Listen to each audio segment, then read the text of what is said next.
Hi, I just wanted to hop on live for a second and speak about touching up. I've talked about the green tables before that I was working on with the DIY paint, and I don't know if I have this exactly set up where I want it, but I did want to show you a little bit of something.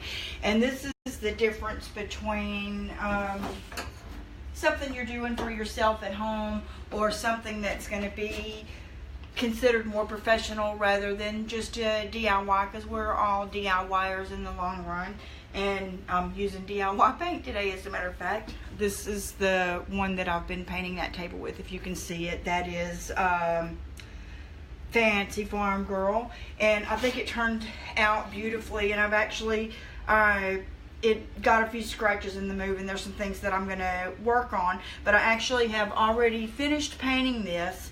And at home, I did this in my husband's man cave, and it's so smooth right now because it's already actually been waxed. Put a little bit of the white wax here in the center, a little bit of the dark wax and around some of the edges and areas that would have normally darkened a little bit. But I do want to show you of what I am ashamed that I did, but it happens. And if you know, I had eye surgery back in October, and I sort of lost my vision, so I do have a contact him for seeing distance right now, and I have these cheater readers that I'm allowed to use to see up close. But I actually noticed in the beginning that I had missed the inside of one of the legs. That's what happens when you're in a hurry as well, so make sure and always check those kind of things. But let me show you what else I did, and you can see a little bit of it right here in the picture. Set this aside. This is my Paint Pixie brush, the one I'm going to use today. This is the number 8. I think that's the 1.5 inch. I'm not sure on that. It's the one that's called a number 8. See if I can get this down to where you can see a little more of it. And there you go. Here's the inside of the table, and this is where the drawer goes. And in my lazy mind at the time that I was painting this, I'm like, nobody's going to see that anyways because the drawer is in there. Whenever you go and buy professionally built furniture, even, you know, the more expensive kinds, not the kinds that are painted over like this and everything, but a lot of times when you look inside, there's no sense in wasting product in areas where it's not going to be seen, but it just doesn't look finished, and I'm not happy with it. I don't feel proud of myself. I don't feel proud of my product. And with that in there, if I put the drawer in it, I'll show you that if I can. See if I can stand it right here. If I put the drawer in it, you will never see that ever happened because it covers it all up. But I know it's in there, and I don't love whenever I don't do things full out. So today I'm going to do a couple of different things. Here on the back end of these drawers, I got a little bit of paint over the edge, and I'm going to take a piece of probably maybe a 120 grit, maybe a 220 grit, and kind of buff that off to clean up my edges. Went a little bit over the edges here. Don't know if you can see that, but those areas, that doesn't look very professional, so I'm going to clean that up. A little bit of OCD sitting in there, so I'm going to clean up my edges there. And I also wanted to say on the tops what I had done. I've discussed this before as well. This is some wrapping paper that I got it Tuesday morning. I thought it was really cute. I think these tables would look really cute in the home of a young couple having their first home, or in the bedroom of a preteen or young teen person, or in a college apartment the first time you have your own place or your dorm or something like that. Or just anybody who loves green and flowers and happy pieces in their place. I love happy pieces, and these may make their way into my home, but right now I have the traditional heavy stuff that you expect an old woman to have in her house. But anyway, I decoupaged this down and found out after I had started with it, talking with some other people, I decoupaged. As a matter of fact, I did one of them, and I don't know if you can tell the difference. I did this one. I did this one with Mod Podge. And then after that, I talked to some other DIY retailers, and they said, oh, we just use the liquid patina. I think it was the liquid patina. yeah, we just use the liquid patina as in place of where other people would use Mod Podge. So I did the other table, did the same exact thing to it and used it, and indeed it looks exactly the same. I wanted this to look old, not new, because obviously it is old, not new. But so there are a few wrinkles in my OCD self and my husband that he about tore up the whole thing trying to get the paper to peel back off and use a credit card to lay it back down. Well, once this is dampened, you don't realize there's more than one layer of paper to a piece of wrapping paper. Even though this is a higher quality than you would find at the dollar store or something like that, there's still more layers to it. So once I had laid my adhesive, which in this situation was Mod Podge, down, and then laid my paper on it, and then went over it with another coat to protect it from the top and to harden it and to help it to dry, then it sort of, like a napkin would, separated a little bit in the inner pieces, but not enough where you could peel the upper one up. It was just a disaster. But I told him that was the disaster that I was going for. So even if it's not, you can pretend that it is, and I'm going to stick with that. I'm going to stick with the fact of saying that I knew that was going to happen the whole time, even though I was a little iffy about it. So what I did after that was so after you get its paper, all of this down and dry and to the edges, what I did the next morning was come in and cut it off, because I just went down with a piece of paper that was bigger than this, probably a couple of inches bigger around, and I came around the edges with a straight edge or scissors. I think I used scissors. I may have used a utility knife. It really doesn't matter. I think I used one for each. But the few wrinkles that were on here, I then took sandpaper, about a 220 grit, which is barely sandy, but I wanted to even this out and I wanted to make it look old. So everywhere the wrinkles were on here, I buffed them out with sandpaper, and I would be showing you that, but I don't have a piece of sandpaper in here with me right now. But anyway, so I smoothed this surface back off, which aged it a little bit. I didn't do it rough enough to take away any of the blue or green or yellow color. I don't know if you can see that. Do my best there to show it to you. This is such cute little daisies on here. But anyways, to make it look old and worn, then I took my sandpaper. Part of the time I was using a sand and block. And then I wore it out, and then I had just a round thing that goes on an electric sander, and that's what I used to finish with. So after I had cut this off, I used that and just came around the edges like this to sort of distress the edges of where the paper met the table. And actually I tried to be a cheater on this as well, thinking I really only needed to paint the edges in case some of that was exposed, because this was a black table to begin with. But then the OCD me kicked in, and I decided I better paint the whole dang thing. So there is a heavier coat of green around the edges, just in case for where I did buff those edges for what would show through. But there's only a lighter coat through the middle, and that was just in case any of the sanding I did went a little bit through. I don't like black, so I didn't want the black to show through. I would have wanted a little bit of green to show through. So I think they're going to be super duper cute. But that's what I wanted to talk about today, is professionalism and finishing things off and being proud of your project and what you do. So that's what I'm going to do today, is paint the center area that nobody will ever see but me. And then tomorrow, once this dries, we're in Louisiana, it's very humid here to begin with, but once, and it's raining outside, or if it's not yet, it's fixing to be, it's going to be a storm.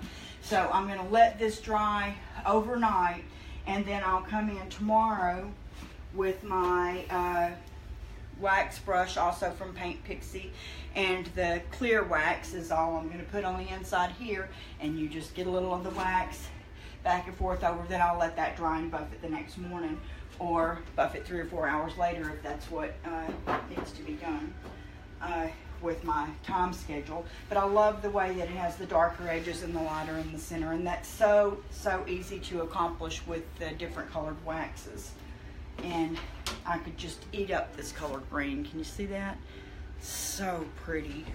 And oh, I forgot to get myself a cup of water. Jewel, can you go get a cup? off of where people drink the water in the spa, and just get me a little bit of water in there so I can pre-dampen my brush. I'm going to pre-dampen my brush. I'll talk about something else in the meantime. Over the top of this, and you can put this on anything, but over the top of the paper, after I've sanded it, and then after I've wiped it off, made sure the edges are how I wanted them to look, then I'm going to use the Big Top After Show, which is a little bit shiny, but it is a solvent-free, non-VOC, water-based for interior surfaces. You can put 1 or 2 coats on there, but it's a top coat. And since coffee tables, end tables, whichever, and I can't even get it open right now. Normally I would have a spoon to do that with, and I just kind of pop around the edges and bang on it and it comes open. But anyway, that's what I'm using as a second coat of that over the paper on top of here. That way it will protect that, and if somebody invariably sits a wet glass of whatever on there and it sweats on it, it's not going to bring up the paper on there later. And I don't like a really, really glossy finish, and this does have a tad of a varnishing type of look to it, but not so heavy that it's going to ruin the distressed look of the tables. It's going to protect the finish, which is what I want. Okay, that was my granddaughter Jewel helping me out. She went and got me a cup of water with the Paint Pixie brushes and the DIY paint. I don't know if you can see that. Got a little bit of water in there, and what I'm really doing is pre-dampening my brush. But these brushes hold so much. It's amazing. Wish you could see that. It's amazing the amount of water and the amount of paint that they hold. But I'm pre-dampening my brush rather than and I'm not wallering it around all in there. I'm pre-dampening just the tip of it, and just to make this paint glide better. And then I'm going to try to show you this too. I'm barely going to, can you see that there's some sticking out, but there's like a couple of different lengths of the bristles in there. And I'm just going to dip in about that deep. Can you see that? That I went just above that second set of bristles there. You might can see it a little better with the paint. This is a brush full of paint. That's really all I need. So I'm going to come inside here. Gosh, that's so pretty. And I probably shouldn't too much paint the rail that the actual what do you call it, drawer glides on. So, but I can't help myself. I'm going to do it. Let's hope I don't regret that later. I'll sand it off a little if I need to. But I want it to look professionally done in there. Once again, I'm re-dipping, but barely to the end of my brush. And I know they teach us don't be dipping in your thing and possibly cross-contaminating, because I'm going to use this brush for something else later. But I can't help myself. I'm a dipper. I'm a double dipper. Don't leave me around your chips and dip, because I probably would double dip there too. But anyway, I'm gonna put on a nice first coat here so that I can be proud of my job. I'm gonna get the little details that somebody else may miss, and I recommend that you do it too, because who knows, a person like me might buy your piece and go, oh my goodness, she didn't even finish the inside. What's the matter with that girl? Or that guy, maybe a guy for all I know. Barely dipping in, getting this other side, and I'm not worrying a tremendous amount about how this looks. I'm not wanting to go back and forth over it and dry it out or anything. I'm going to get myself, put on several different swabs, barely dipping that in the water. Wish you could see that. Can you see that? Barely dip that in the water, and then back over it. Look, it's turning. You can see where it's turning my water green, and this paint is so highly pigmented, and it takes, this brush holds so much. It's saved me a ton of time. I have used the Purdy brushes from Sherwin-Williams for many years on all of my painting projects like this, and I love it. And I'm not saying I'm never going to use it again, because I will use it again, but I love these Paint Pixie brushes as well, and I don't know how I'll do without it. Now I can't continue to go over any of the other areas here on the outside of the table because I've already put the wax there. And the wax is your last step. And so I'm supposed to be leaving that alone. I found another little piece up here that would look better painted. There's one of those on the back. A little bit of this up front. But that you don't go over it with paint again after you've waxed it. I've heard of people who have broken that rule and went back over it after they have already waxed it, and I don't believe the paint police ever came and got them. I don't believe they had an issue with their prep, but that's not what it's made for, and that's the rule, so I'm going to share that rule with you. So I hope you enjoyed this little bit of a snippet on my OCD-ness on this table. I'm going to see if I can grab a hold of this one and put it on the floor and put the other one up there, because you know I did the same thing to both tables. If anybody has any questions, if you're there, say hi, give me some hearts or something to let me know you're there. If you have any questions, you can let me know. I'm guessing it'll give me notifications if you contact me about that later. You can contact me about that later. Send me another message, comment on here, and if it sends me a notification that you commented on here, then I'll reply to that if it's something that requires a reply. But I don't know if you can see from there. You can. There's a little bit of the black. That's me being lazy again. And here I am saying, you know what, my standards are higher than that, and I'm going to fix it. So let me barely stick my brush in the water. Get myself a little bit more of this Fancy Farm Girl. That's probably what I was known as a kid. I still live on a little bit of a farm. We raise chickens, and we sell our eggs, and we consume our eggs, and we give away our eggs, and my husband cooks eggs for his co-workers and all those things. I love all the different colors of eggs there are now. I never knew there really were blue eggs and green eggs and all those things, but all that's the truth, and it does happen. And we have a beautiful variety of eggs that come from our chickens, and we have a beautiful, a nice variety of rare breeds, because I just love the chickens. I love looking at them. I love them when they have a naked neck and no feathers there, or when they have feathers on their feet, or when they lay a funny colored egg or a really dark egg. There's chocolate egg layers, that's what they call them. I wish they really were chocolate. But anyway, we raise our own beef. We garden, try to do organic gardening, so that we can, for one, it's very, very peaceful. It lowers your blood pressure and keeps you healthy. And it's just a very enjoyable thing to do at this time of the year. In Louisiana, I know some of my friends are still in cold areas. Well, I think it was in the 80s here yesterday already. So who knows what's going to happen. But anyway, I like things fancy too. So maybe I am a fancy farm girl. Do you think I'm a fancy farm girl, Shelton? There's my grandson Shelton. He's saying, hey. But it's a wonder that I would like this. My grandmother's favorite, who was also, she wasn't very fancy, but she was a farm girl. Her favorite color was green. And my oldest daughter, Mandy, her favorite color is green. And green has never been my favorite color. And now all of a sudden I'm in love with it. I am in love with it. A little bit of in the back. I'm going to touch up another table that got damaged a little bit in a move. That's what happens when you have men help you a little bit.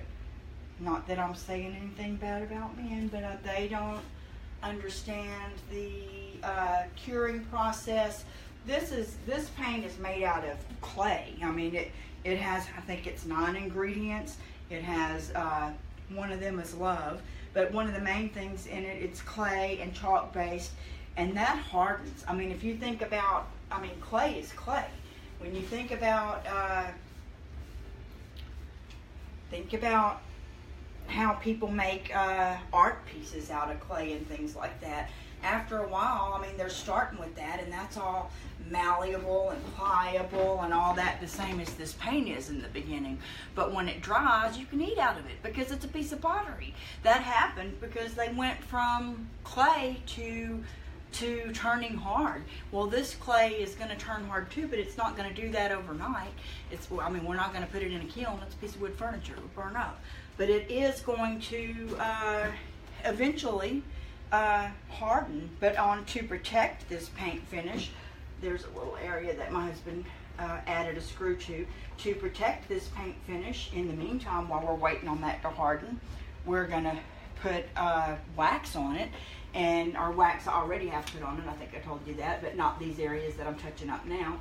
But that wax is also going to harden. That's like, you know, waxing your floors. When you first put the wax down, back when people used real wax, when you first put the wax down, it's a little bit sticky. Then it gets a little bit hazy and dry, and then you buff it, and it becomes a beautiful protective finish that you could walk on. If you needed to walk on it, you could walk on, not this table, I wouldn't walk on this table, but you can walk on a wax finish. And that's the idea behind the waxes. So once this paint dries, like I said, I'm going to put another coat in there tomorrow to make sure that it has a good coat. And then I'm going to use the clear wax on it because it's inside there, so no need of me bothering with the dark wax or the white wax to try to make it look all fancy someplace where nobody's ever going to see it. But I'm going to use the clear wax. I'll show you that. Can you see it? Not much. I got this ring light on, and I don't think that's a little bit it. It just looks like car wax, but it's not like car wax. It's soft. Touching it right now, it's soft. You know how like that hard wax is hard. This is soft, and it goes on so smooth. I use the same brush over and over and over, and I have actually used it on the white. I'm going to get one for each is what I'm fixing to do. But I have used this one for my clear, my black, and my white. And I sort of use my black over in this corner, my white over in this corner, my clear in the middle. But anyway, I'm going to put the clear wax on there after my second coat dries. Then I'm going to let that dry. Then I'm going to buff it. And then somebody, possibly me, is going to be taking these babies home. I hope you enjoyed that. And if you have any questions, let me know. Oh, hi, Marlis. Hey, I'm glad you're watching. Somebody else said, hey, Terry. Let me see if I can see who it is. Hey, Callie. I don't know if Callie knows this. My mama's name was Carol, but her nickname was Callie. That's why our street piano was named Callie. It wasn't after you, sorry to say, but I'm sure you're just as fun. Y'all have a good day. Bye.